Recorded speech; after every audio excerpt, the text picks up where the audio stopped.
নমস্কার, আমি অমিত মণ্ডল আরও একটি বার্তা নিয়ে আপনাদের সামনে। অনেক দিন বন্ধ থাকার পরে আবার চালু হয়ে গেল মায়েদের উপকারী একটি কেন্দ্র সরকারের যোজনা, উজ্জ্বলা যোজনা। এই উজ্জ্বলা যোজনার যে গ্যাস, সেটি বেশ কিছুদিন বন্ধ ছিল, আবার নতুন করে অ্যাপ্লাই করা যাচ্ছে। উজ্জ্বলা যোজনা 3.0 কেন্দ্র সরকারের একটি প্রকল্প, সেই প্রকল্প আবার চালু হয়ে গেল।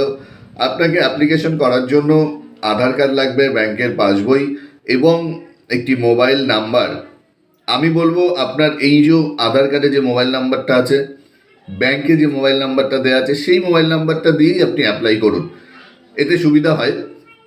এবং এই অনলাইনে আপনি কিভাবে অ্যাপ্লাই করবেন, এইচপি গ্যাস হতে পারে, ভারত গ্যাস হতে পারে, ইন্ডিয়ান গ্যাস হতে পারে, আপনি এই গ্যাসগুলো কিভাবে অ্যাপ্লাই করবেন তার একটি সম্পূর্ণ ভিডিও আমি আজ রাত্রেবেলা আপনাদের সামনে আনবো। আপনারা অবশ্যই দেখতে থাকুন। যাদের উজ্জ্বলা গ্যাসের প্রয়োজন রয়েছে তারা অবশ্যই আমার ভিডিওটা দেখবেন। এবং এই ভিডিওটির আজ একটু সময়ের কম থাকার জন্য আমি অনলাইনের অ্যাপ্লাইটা দিতে পারলাম না এর সঙ্গে, কিন্তু আজ রাতে আপনাদের জন্য অনলাইন অ্যাপ্লাই করার সম্পূর্ণ ভিডিওটা আমি দিয়ে দেবো। নমস্কার, সুস্থ থাকবেন, ভালো থাকবেন।